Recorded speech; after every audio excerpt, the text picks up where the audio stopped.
Assalamualaikum warahmatullahi wabarakatuh. Selamat datang kami ucapkan kepada seluruh perawat Rumah Sakit Pelita Harapan Yogyakarta dalam acara sosialisasi standar asuhan keperawatan hipertensi yang dilaksanakan oleh mahasiswa program studi profesi nurse Stikes Yogyakarta. Baiklah, kita harus mengetahui dulu apa yang dimaksud dengan hipertensi. Hipertensi dapat diartikan sebagai tekanan darah persisten, di mana tekanan sistoliknya di atas 140 mmHg dan tekanan diastoliknya di atas 90 mmHg. Adapun klasifikasi dari hipertensi, yang pertama, jika normal, maka sistoliknya kurang dari 120 mmHg dan diastoliknya kurang dari 80 mmHg. Jika hipertensi sudah memasuki stadium 1 atau stadium ringan, itu sistoliknya berada pada 140 sampai dengan 159 mmHg dan diastoliknya berada pada angka 90 sampai dengan 99 mmHg. Kemudian stadium sedang atau stadium 2, sistoliknya berada pada angka 160 hingga 179 mmHg, sedangkan diastoliknya berada pada angka 100 hingga 109 mmHg. Untuk stadium 3 atau stadium berat, sistoliknya berada pada angka 108 hingga 180 hingga 209 mmHg, sedangkan diastoliknya berada pada angka 110 hingga 119 mmHg. Untuk stadium yang terakhir, yaitu stadium 4 atau stadium sangat berat, sistoliknya berada pada angka lebih dari 209 mmHg, sedangkan diastoliknya berada pada angka lebih dari 119 mmHg. Adapun penyebab hipertensi adalah sebagai berikut. Yang pertama, karena elastisitas dinding aortanya menurun, kemudian ada katup jantungnya menebal dan menjadi kaku, kemudian ada kemampuan jantung memompa darah menurun 1% setiap tahun sesudah berumur 20 tahun. Lalu ada kemampuan jantung memompa darah menurun menyebabkan menurunnya kontraksi dan volumenya juga ikut menurun. Kehilangan elastisitas pembuluh darah. Hal ini terjadi karena apa? Karena kurangnya efektivitas pembuluh darah perifer untuk mengangkut oksigen. Kemudian meningkatnya resistensi pembuluh darah perifer. Kemudian untuk tanda dan gejala dari hipertensi adalah sebagai berikut. Yang pertama, sakit kepala, kemudian kelelahan, mual, muntah, sesak napas, dan gelisah. Adapun patofisiologi dari penyakit hipertensi, mekanisme yang mengontrol konstriksi dan relaksasi pembuluh darah terletak di pusat vasomotor pada medula di otak. Dari pusat vasomotor ini bermula jarak saraf simpatis yang berlangsung ke bawah ke korda spinalis dan keluar ke kolumna medula spinalis, ganglia simpatis di toraks dan abdomen. Rangsangan pusat vasomotor dihantarkan dalam bentuk impuls yang bergerak ke bawah melalui sistem saraf simpatis ke ganglia simpatis. Pada titik ini, neuron preganglion melepaskan asetilkolin yang akan merangsang serabut saraf pasca ganglion ke pembuluh darah, di mana dengan dilepaskannya norepinefrin mengakibatkan konstriksi pembuluh darah. Berbagai faktor seperti kecemasan dan ketakutan dapat mempengaruhi respon pembuluh darah terhadap rangsang vasokonstriksi. Individu dengan hipertensi sangat sensitif terhadap norepinefrin, meskipun tidak diketahui dengan jelas mengapa hal tersebut bisa terjadi. Nah, ini adalah merupakan gambaran dari pathway yang mana ada faktor risiko dan ada etiologi. Nah, jika dilihat dari perjalanan penyakit, untuk faktor risiko itu ada hipertensi primer, kemudian dari etiologinya sendiri ada hipertensi sekunder. Dari hipertensi primer dan hipertensi sekunder ini mengakibatkan hilangnya elastisitas jaringan ikat, kemudian dapat mengakibatkan juga terjadinya aterosklerosis, kemudian penurunan relaksasi otot pada pembuluh darah, kemudian dari penyebab hipertensi primer maupun sekunder ini dapat mengakibatkan mual muntah, dan ada lagi salah satunya kurang informasi yang didapatkan. Nah, pertama kita akan bahas satu persatu dulu, dimulai dari hilangnya elastisitas jaringan ikat. Ini mengakibatkan vasokonstriksi pembuluh darah. Jadi vasokonstriksi pembuluh darah ini diakibatkan oleh 3. Yang pertama itu adalah hilangnya elastisitas jaringan ikat, kemudian aterosklerosis, kemudian juga penurunan relaksi otot polos di pembuluh darah. Nah, hal ini mengakibatkan terjadinya vasokonstriksi pembuluh darah. Nah, dari vasokonstriksi pembuluh darah ini dapat muncul masalah keperawatan, yaitu resiko tinggi penurunan curah jantung. Kemudian dari vasokonstriksi pembuluh darah ini mengakibatkan curah jantung menjadi menurun, penurunan volume ekstrasel dan perfusi renal. Renal ini di ginjal ya. Kemudian terjadinya iskemik pada ginjal, yang mana iskemik pada ginjal ini mengakibatkan keluarnya renin, yang mana renin ini akan memproduksi angiotensinogen, kemudian angiotensin 1. Nah, dari angiotensin 1 ini mengakibatkan terjadi proses vasokonstriktor atau vasokonstriksi ya. Jadi dilepaskannya angiotensin 2, lalu dikeluarkannya aldosteron. Nah, aldosteron ini akan mengakibatkan pertukaran ion yang terjadi pada tubulus ginjal. Nah, apabila terjadi pertukaran ion di tubulus ginjal, maka akan terjadi reabsorpsi natrium dan air, yang mana akan mengakibatkan sekresi dari kalium, kemudian itu akan meningkat. Nah, di mana hal ini terjadi, maka akan terjadi peningkatan volume cairan ekstrasel, yang mana mengakibatkan peningkatan tekanan darah. Nah, dari tekanan darah yang meningkat ini mengakibatkan tekanan intravaskuler atau di dalam pembuluh darah itu menjadi meningkat, sehingga pembuluh darah tekanannya juga ikut meningkat. Jadi tekanan di intravaskuler meningkat, tekanan pembuluh darah apabila itu terjadi di otak, maka tekanan darah di pembuluh darah di otak itu juga akan meningkat. Nah, dari sini akan mengakibatkan muncul masalah keperawatan, yaitu gangguan rasa nyaman nyeri. Nah, kita kembali lagi ke atas di mana terjadi penyempitan pembuluh darah. Ini mengakibatkan tahanan dari periferi itu meningkat, sehingga suplai oksigen yang harusnya didapatkan oleh pembuluh darah itu menjadi berkurang. Nah, oksigen ini kita tahu sendiri bahwa oksigen ini mengangkut nutrisi atau nutrien dari sel ya, dari menuju ke sel. Jadi apabila suplai oksigen dan nutrien ini tidak maksimal, mengakibatkan intoleransi aktivitas. Nah, dari kejadian mual dan muntah mengakibatkan intake yang masuk itu juga menjadi menurun. Nah, di sini ada masalah keperawatan yang muncul, yaitu gangguan kebutuhan nutrisi kurang dari kebutuhan tubuh. Apabila terjadi masalah keperawatan ini akan memunculkan kelemahan. Nah, kelemahan ini mengakibatkan defisit motorik.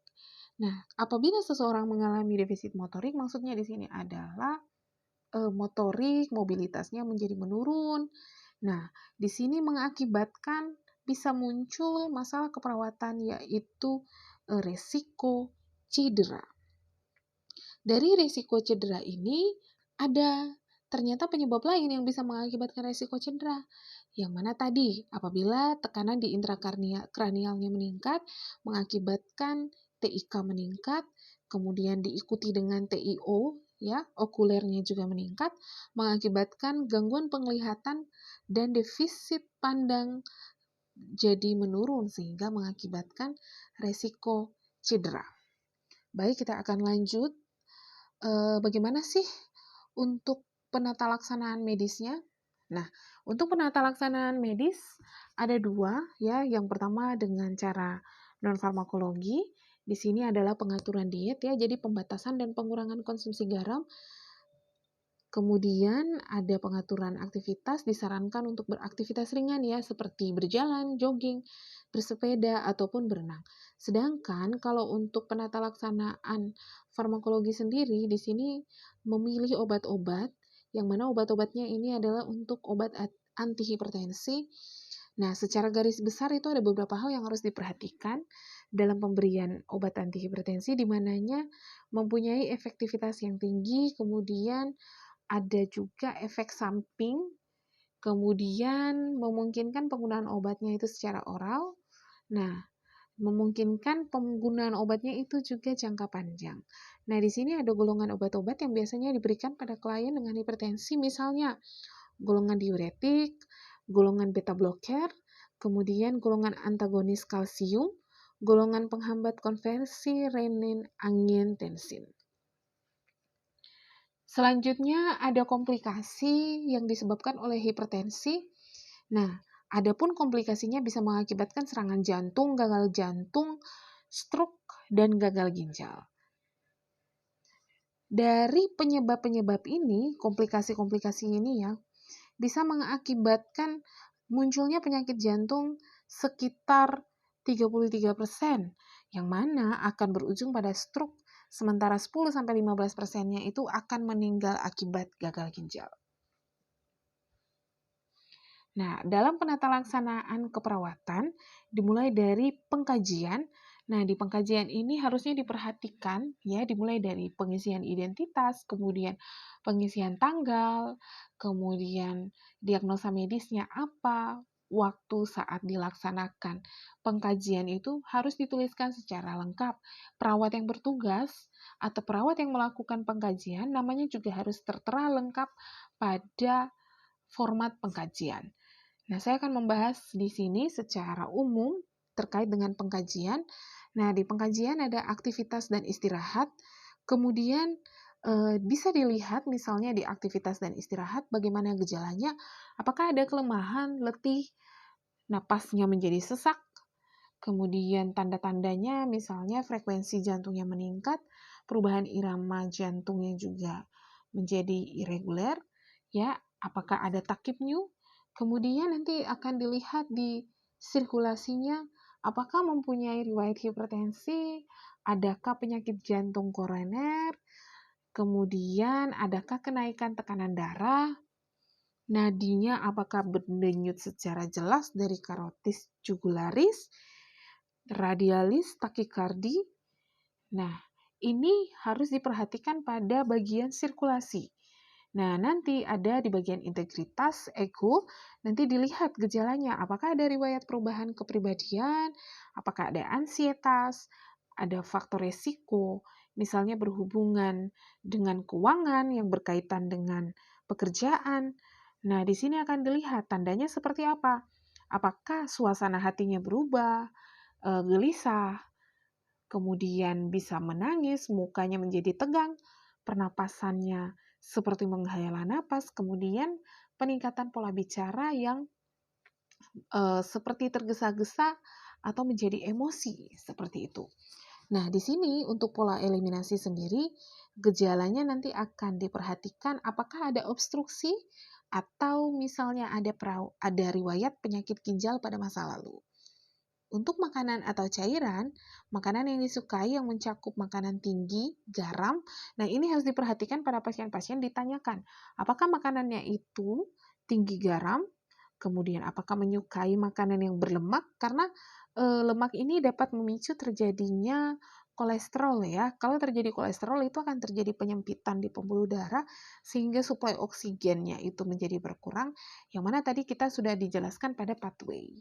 Nah, ini juga ada mual, muntah, kemudian apakah penurunan berat badannya terjadi dalam waktu yang singkat atau terjadi peningkatan berat badan. Nah, kemudian apakah ada terjadi riwayat penggunaan obat-obatan diuretik. Selanjutnya untuk neurosensori, dilihat untuk gejalanya apakah ada keluhan pening atau pusing, kemudian apakah ada sakit kepala, apakah ada gangguan penglihatan. Nah, hal-hal ini harus diperhatikan. Di bagian nyeri, nah ini ada angina, ada sakit kepala. Hal ini berhubungan ya dengan penyakit arteri korona. Jadi kalau terjadi angina, apakah ada nyeri pada dadanya atau tidak? Kemudian untuk sistem respirasi, dilihat apakah ada dyspneu, ada takipneu, ada ortopneu, ya. Apakah ada pembentukan sputum, ada batuk atau tidak, bagaimana riwayat merokoknya. Kemudian keamanan, nah di sini nanti akan diperhatikan bagaimana gangguan koordinasi, cara berjalan, apakah terjadi hipotensi postural atau tidak. Sedangkan di sini nanti akan dilihat lagi untuk edukasi, apakah mereka paham faktor resiko dari hipertensi itu apa, misalnya dari faktor resiko keluarga, apakah punya penyakit jantung, apakah punya penyakit DM. Nah, ini harus diperhatikan. Dan ada rencana pemulangan di sini berkaitan dengan bantuan dari pemantauan diri, ya baik tekanan darah maupun dari perubahan dalam terapi obat. Adapun pemeriksaan penunjang yang bisa dilakukan adalah memeriksakan Hb, hemoglobin maupun hematokritnya. Nah, ini untuk mengetahui hubungan dari sel-sel terhadap volume cairan ya, dan dapat mengindikasikan faktor risiko seperti hipokoagulabilitas, kemudian dapat mengindikasikan terjadinya anemia. Kemudian akan diperiksa juga di pemeriksaan penunjang ini terkait dengan BUN atau kreatininnya. Kemudian glukosa, urin analisis, CT scan, EKG, IUP, kemudian ada fototorak. Diagnosa keperawatan yang mungkin muncul pada pasien dengan hipertensi berdasarkan SDKI adalah sebagai berikut. Yang pertama adalah nyeri akut berhubungan dengan agen cedera fisiologis, kemudian ada perfusi perifer tidak efektif berhubungan dengan peningkatan tekanan darah, kemudian juga ada resiko jatuh berhubungan dengan usia lebih dari 65 tahun. Untuk rencana keperawatannya sendiri, ini berdasarkan SLKI, kemudian juga berdasarkan intervensinya berdasarkan dengan psiki. Untuk diagnosa yang pertama, nyeri akut, tujuan dan kriteria hasilnya, setelah dilakukan tindakan keperawatan, bahasanya ini bisa menyesuaikan dengan lama rencana tindakan keperawatan yang akan dilakukan oleh perawat di ruangan tersebut. Ya, jadi misalnya setelah dilakukan tindakan keperawatan selama 3 kali 24 jam, diharapkan masalah nyeri akut dapat diatasi dengan indikator sebagai berikut. Nah, kita akan menuliskan tingkat nyeri untuk indikatornya. Ini terdapat pada buku standar luaran, ya, standar luaran atau SLKI, di mana akan terlihat bahwa indikator misalnya dari tingkat nyeri, kemudian meringis, sikap protektif, kemudian ada gelisah, kesulitan tidur, berfokus ke diri sendiri. Nah, ini ada indikator awal kemudian menuju ke tujuan. Misalnya untuk tingkat nyeri, dari indikator awalnya dari meningkat atau 1, tujuannya bisa menjadi 5 atau menurun. Sedangkan untuk intervensinya sendiri, berdasarkan buku psiki di manajemen nyeri, untuk observasinya ada identifikasi lokasi, karakteristik, durasi, frekuensi, kualitas, intensitas nyeri. Nah, di sini juga akan dilihat bahwa bagaimana cara identifikasi skala nyeri. Lalu yang kedua adalah identifikasi respon nyeri nonverbal, identifikasi faktor yang memperberat dan memperingan nyeri, identifikasi pengetahuan dan keyakinan tentang nyeri, identifikasi pengaruh budaya terhadap respon nyeri, identifikasi pengaruh nyeri pada kualitas hidup, monitor keberhasilan terapi komplementer yang sudah diberikan, monitor efek samping penggunaan analgetik. Untuk intervensi di bagian nursingnya, berikan teknik non-farmakologis untuk mengurangi rasa nyeri, misalnya hipnosis, akupresur, terapi musik, dan lain-lain. Kemudian faktor lingkungan yang mempengaruhi atau memperberat rasa nyerinya dikontrol, misalnya suhu ruangan, pencahayaan, kebisingan, kemudian fasilitasi istirahat dan tidur, pertimbangkan jenis dan sumber nyeri dalam pemilihan strategi dalam meredakan nyeri. Untuk edukasinya sendiri, ada jelaskan tentang penyebab periode dan pemicu nyeri, jelaskan strategi untuk meredakan nyeri, anjurkan memonitor nyeri secara mandiri, anjurkan menggunakan analgetik secara tepat, ajarkan teknik non-farmakologis untuk mengurangi rasa nyeri. Untuk tindakan kolaborasi, di sini kolaborasi pemberian analgetik jika diperlukan. Untuk diagnosa yang kedua, perfusi perifer yang tidak efektif ini, berdasarkan tujuan dan kriteria hasil, setelah dilakukan tindakan keperawatan selama 3 kali 24 jam, diharapkan masalah perfusi perifer tidak efektif dapat diatasi dengan indikator sebagai berikut. Berdasarkan SLKI di halaman 84, tentang perfusi perifer ada indikator terkait dengan warna kulit pucat, kemudian edema perifer, nyeri ekstremitas, kelemahan otot, dan kram otot. warna kulit pucat yang mana di awal cukup meningkat, diharapkan nanti pada tujuan akhirnya yaitu cukup menurun. Untuk intervensi keperawatan, di sini untuk intervensinya adalah perawatan sirkulasi. Observasinya periksa sirkulasi perifer, misalnya nadi perifer, edema, pengisian kapiler, warna, suhu, kemudian identifikasi faktor resiko gangguan sirkulasi, monitor panas, kemerahan, nyeri, atau bengkak pada ekstremitas. Untuk tindakan nursing atau mandirinya, terapeutik hindari pemasangan infus atau pengambilan darah di area keterbatasan perfusi, hindari pengukuran tekanan darah pada ekstremitas dengan keterbatasan perfusi, hindari penekanan dan pemasangan torniket pada area yang cedera, lakukan pencegahan infeksi, lakukan perawatan kaki dan kuku, kemudian lakukan hidrasi. Untuk edukasinya sendiri, di sini dianjurkan untuk berhenti merokok, anjurkan berolahraga rutin, anjurkan mengecek air mandi untuk menghindari kulit terbakar, anjurkan menggunakan obat penurun tekanan darah, antikoagulan, dan penutup katup jika perlu, anjurkan minum obat pengontrol tekanan darah secara teratur, anjurkan menghindari penggunaan obat penyekat beta A, kemudian anjurkan melakukan perawatan kulit yang tepat, misalnya melembabkan kulit yang kering, kemudian anjurkan program rehabilitasi vaskular, ajarkan program diet untuk memperbaiki sirkulasi, informasikan tanda dan gejala darurat yang harus dilaporkan, misalnya rasa sakit yang tidak biasa saat istirahat, kemudian apakah lukanya sembuh atau lukanya lama baru terjadi penyembuhan,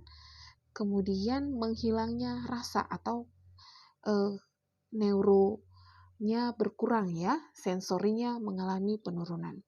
Kemudian untuk kolaborasi dengan dokter untuk pemberian obat kepada pasien. Untuk diagnosa yang terakhir, untuk resiko jatuh, tujuan dan kriteria hasilnya sama untuk cara pendokumentasiannya. Indikatornya jatuh dari tempat tidur yang awalnya sedang menjadi berkurang ya. Kemudian apakah jatuh saat berdiri, jatuh saat duduk, jatuh saat berjalan, jatuh saat naik tangga. Nah, ini merupakan indikatornya. Untuk intervensinya sendiri, ada pencegahan jatuh yang mana pada saat diobservasi, kita sebagai perawat harus mengidentifikasi faktor resiko jatuh. Misalnya apakah karena usia atau punya penyakit tertentu, penyakit bawaan ya, hipertensi, kemudian apakah mengalami hipotensi pada saat berdiri ya, tiba-tiba langsung merasakan pening, pusing. Kemudian identifikasi resiko jatuh setidaknya sekali pada setiap shift atau sesuai dengan kebijakan dari tempat perawatan. Kemudian identifikasi faktor lingkungan yang meningkatkan faktor resiko jatuh. Hitung resiko jatuh dengan menggunakan skala misalnya Fall-More Scale apabila diperlukan. Nah, kemudian monitor kemampuan berpindah dari tempat tidur ke kursi roda. Begitu pula sebaliknya untuk nursing atau intervensi nursingnya, orientasikan ruangan pada pasien dan keluarga. Pastikan roda tempat tidur dan kursi roda selalu dalam kondisi terkunci. Pasang handrail tempat tidur. Kemudian gunakan alat bantu berjalan. Kemudian dekatkan bel apabila pasien tersebut membutuhkan untuk penanganan oleh perawat. Sehingga jangkauannya itu menjadi dekat dengan pasien. Untuk tindakan atau intervensi keperawatan di bagian edukasi, anjurkan untuk memanggil perawat jika membutuhkan bantuan untuk berpindah. Kemudian anjurkan menggunakan alas kaki yang tidak licin. Anjurkan berkonsentrasi untuk menjaga keseimbangan tubuh. Anjurkan melebarkan jarak kedua kaki untuk meningkatkan keseimbangan saat berdiri. Ajarkan cara menggunakan bel untuk memanggil perawat. Untuk tindakan kolaborasi, ini kita bisa berkolaborasi dengan keluarga ya untuk mencegah pasien jatuh. Kemudian juga bisa berkolaborasi dengan fisioterapis. Terima kasih. Cukup sekian untuk pemaparan materi terkait dengan SAK hipertensi. Kami dari kelompok 2 menyampaikan terima kasih yang sebesar-besarnya kepada seluruh peserta Bapak Ibu perawat yang hadir di hari ini, dan kami memohon maaf jika dalam penyampaian materi ini ada yang kurang berkenan. Akhir kata, wassalamualaikum warahmatullahi wabarakatuh.